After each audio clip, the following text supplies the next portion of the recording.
विजयनगर साम्राज्य का एक सुनहरा सुबह थी। महल के प्रांगण में राजा कृष्णदेव राय न्याय सभा की तैयारी कर रहे थे। सूरज की किरणें जैसे ही सोने से जड़े खंभों पर पड़ी, पूरा दरबार जगमगा उठा। सभी मंत्री, सैनिक और विद्वान एक साथ एकत्र थे। राजा ने गंभीर स्वर में कहा, आज सुबह मुझे एक विचित्र घटना की सूचना मिली है। हमारे महल के प्रवेश द्वार पर किसी ने रात में एक पत्थर की मूर्ति रख दी है, जिसके हाथ में एक पत्र है। पत्र पर केवल लिखा है, राजा का घमंड खत्म होगा, एक मौन उत्तर से। पूरा दरबार सन्न रह गया। किसी को समझ नहीं आ रहा था कि यह क्या मायने रखता है। किसी ने कहा, यह दुश्मनों की चाल है। दूसरे ने कहा, किसी जादूगर की शरारत होगी। तभी तेनालीराम ने मुस्कराते हुए कहा, महाराज, मुझे लगता है यह किसी ज्ञानी व्यक्ति का संकेत है, न कि कोई धमकी। यदि आप अनुमति दें तो मैं इसका रहस्य खोल सकता हूं। राजा ने कहा, ठीक है तेनाली, तुम्हें 3 दिन का समय दिया जाता है। इस मूक संदेश का अर्थ बताओ। पहला दिन, रहस्यमयी मूर्ति का अध्ययन। तेनालीराम ने मूर्ति को ध्यान से देखा। वह एक साधारण पत्थर की मूर्ति थी, न पुरुष न स्त्री। चेहरा शांत था, आंखें बंद और होठों पर हल्की मुस्कान थी।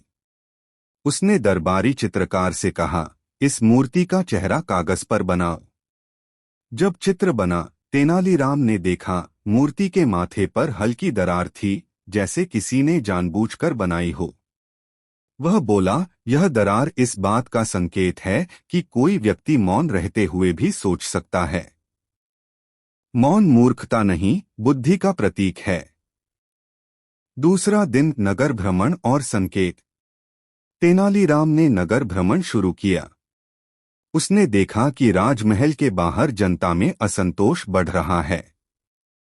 लोग कहते थे, राजा केवल बड़े मंत्रियों की सुनते हैं, गरीबों की नहीं।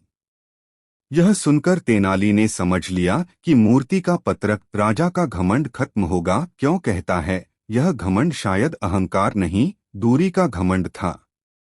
वह सीधा महल लौटा और बोला, महाराज, यह मूर्ति आपको आपके प्रजाजनों की चुप आवाज दिखा रही है।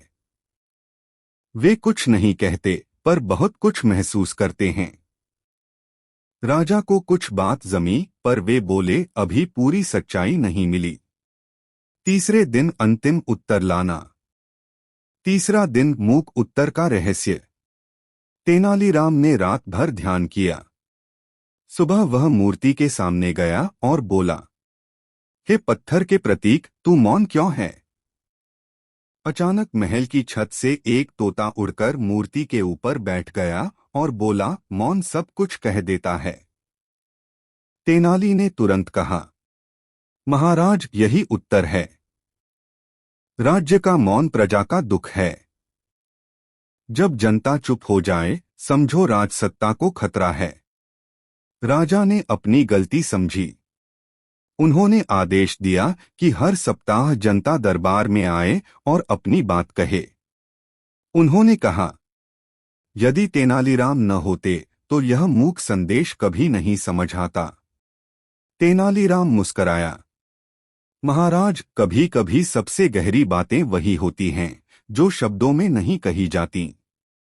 कहानी की सीख, मोरल ऑफ द स्टोरी। मौन का अर्थ मूर्खता नहीं होता। जो सुनना जानता है वही सच्चा ज्ञानी है। Tenaliram. Please like, share and subscribe our YouTube channel.